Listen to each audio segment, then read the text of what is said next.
सिमेई खीरी जेकोसी पूजा पर्वाणी दिन में बा एमती मिठा खावाई इच्छा हेले घरे घरे सिमेई खीरी प्रथमे बनाती कहीं सिमेई खीरी अति शीघ्र तैयारी जाए हेले सिमेई खीरी तैयारी करिवार जो प्रोसेस समस्त अलग अलग होता है। सिमेई खीरी मु केमती तैयारी करे आज मु आपण मान सहित शेयर करी।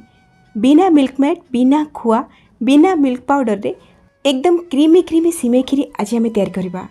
एठी आपण माने एहार कलर आउ टेक्सचर देखिक जान पारथिबे जे सिमेई खीरी केते परफेक्ट बनिची। एई भली खीरी बनिया पई वीडियो को संपूर्ण देखंतु।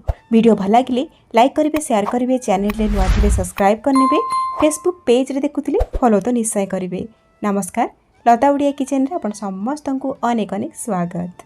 प्रथमे आमे फ्लेम ऑन करके बसेबा गोटे कड़ई आउ गैस रे फ्लेम को स्लो ही रखिथिबा और सेथिरे आमे दबा चीनी। एठी मु 3/4 कप बा 150 ग्राम रो नेइची चीनी तो आधा चीनी एबे दबा आउ आधा चीनी परे ऐड करबा। एठी मु 100 ग्राम सिमेई रो खीरी बनिया पई टोटल 150 ग्राम चीनी यूज करबी। आपण माने निज हिसाब रे कम अधिया करिवे। एबे आमे गैस रो फ्लेम को लो टू मीडियम रे रखिकी चीनी को मेल्ट करबा। सिमेई खीरी रे भला कलर आउ फ्लेवर आनिया पई आमे एठी चीनी को कैरामेलाइज करूचे। तो ए जो स्टेप टी बिल्कुल ऑप्शनल अछि। आपण माने चाहिले चीनी को कैरामेलाइज न करि भी पारंती। चीनी जेते बेले गरम हे जिवो आस्ते आस्ते मेल्ट हवा स्टार्ट हबो तो बिल्कुल भी हाई फ्लेम करेंगे नहले चीनी बहुत जल्दी पोड़ी जीवो। जदि हाई फ्लेम करके चीनी को आपण माने पोड़ी देले बा अधिक डार्क कलर हे गला ताहले आपण को पिता टेस्ट आसीजिवो। ध्यान रखंतु जेते बेले चीनी मेल्ट हे कि हल्का एभली गोल्डन कलर आसीजिवो गैस रा फ्लेम को एकदम स्लो कर दियंतु। काहे कि ना आ परटू चीनी बहुत जल्दी कैरामेलाइज हे जिवो और कलर चेंज हे जिवो आपण माने हैंडल करि परिबेनी। आ टिके आमे गोल्डन कलर करबा तो देखंतु ए जो कलरटा आपण देखुछन ना एटा परफेक्ट। आउट अधिक डार्क करिवेनी नहले पिता टेस्ट आसीजिवो। एतिके कलर आसिला परे 3 ରୁ 4 चामच आमे पानी एथिरे ऐड करबा और संगे संगे गैस रो फ्लेम को आमे ऑफ करनबा आउ टिके ठंडा हवा को दबा। ठंडा टिके हे गला परे आमे एथिरे खीर दबा। एठी मु मेजरिंग कप रे मापी की 4 कप बा 1 लिटर रो नेची गाय खीर। बेले बेले चीनी कैरामेलाइज हेतिबो और बहुत गरम थिबो आपण माने खीर पके देबे आपनकर खीर छिंडीबार बहुत चांस अच्छी। से 2-3 चामच पानी देके टिके ठंडा करेंगे तापर जाके क्षीर को ऐड करेंगे। क्षीर दे सारा परे गैस रो फ्लेम को मु ऑन कर नहीं आ बड़का आमर जो चीनी थिला ताकू दे देइची। एबे आमे क्षीर को गोटे फुटा आसला पर्यंत हाई फ्लेम रे फुटेबा। क्षीर को एटी गाढ़ा करिबार नाही केवल गोटे फुटा आसला पर्यंत फुटै नबा। तो एटी देखंतु हाई फ्लेम रे गोटे फुटा आसीगला और क्षीर रे देखंतु बढ़िया कलर भी आसी जाइची। एतिक रे आमे गैस रो फ्लेम को एटी ऑफ कर नबा और ये फुटा क्षीर को आमे साइड रखिबा और जीवा नेक्स्ट स्टेप को। एपटे फ्लेम ऑन करी गोटे कड़ाई बसेबा और सेतिरे 2 ରୁ 3 चामच गुआ घिया दबा। घिया गरम हे गला परे सेतिरे किछि ड्राई फ्रूट्स आमे देकी भाजीबा। तो ड्राई फ्रूट्स रे देखंतु मु नेची 2 बड़ चामच काजू गोटे बड़ चामच किशमिश ता सहित गोटे बड़ चामच नेची आलमंड। एठी आपण माने ड्राई फ्रूट्स को निज पसंद रे और ड्राई फ्रूट्स को कम अधिया करके मथे नै पारिबे। गैस रो फ्लेम को लो टू मीडियम रे रखिबा और ई सब ड्राई फ्रूट्स को टिके कलर हैला पर्यंत भाजी नबा पोड़ीबानिया को। तो ये देखो ये भाजी हो गला ए सब को आम गोटे प्लेट को बाहर करके साइड रखी नबा। तो से कड़ी आमर टिके घी अच्छी से घी आम मेजरिंग कप रे मापिकी गोटे कप दबा सिमेई बा ग्राम्स रे 100 ग्राम अच्छी। एबे आम गैस रो फ्लेम को लो टू मीडियम करबा और सिमेई को गोल्डन कलर हैला पर्यंत भाजी नबा।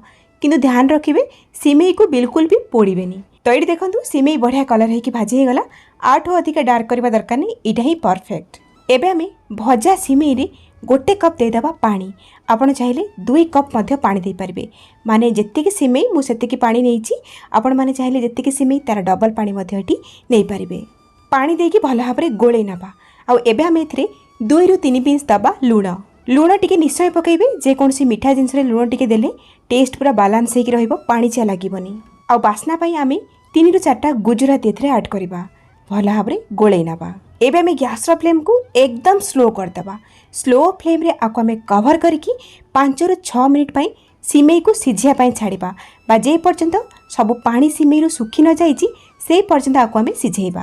तो पाखापाखि 5-6 मिनिट पर एटी देखि परथिबे सिमेई रो पूरा पानी सुखी जाईची और सिमेई फुली भी जाईची। और एटी म आपनको चेक करके देखौची देखंतु सिमेई पूरा सिझी भी जाईची। एई भली जदि आपण माने सिमेई को प्रथम रो पानी देके सिझे देबे तापर जाके खीर ऐड करिवे आपण को सिमेई बनैबाटा अति सहज हबो और सिमेई मध्य बहुत जल्दी सिझी जीवो। और जदि आपण भजा सिमेई रे डायरेक्ट खीर देई थांदे खीर संगे संगे बहलिया होई थांदा सिमेई भी फुली थांदा जोतरी कि आपण खीर बहुत दरकार पड़ी थांदा। एमिति सिमेई को प्रथमे सिझेबे तापर क्षीर ऐड करेंगे देखिए सिमेई आपणकर परफेक्ट बनिबो। सिमेई ठंडा हो गला पर भी बिल्कुल बहलिया हेबनी। सिमेई जितेबाला पानी रे सिझीजिव भल भाव में आम आगु फुटे रखि क्षीर को देदेबा भल भाव में गोले नवा आ गैस फ्लेम को मीडियम करके ये खीरी को फुटिया छाड़ा। जेहेतु सिमेई खीरी रे खुआ मिल्कमेड बा मिल्क पाउडर आम दौनी तो से भली क्रीमी टेक्सचर आने ये मु गोटे चमच काजू और 4-5टा आलमंड को गरम पानी रे 15 मिनिट है बतुरे रखीचे।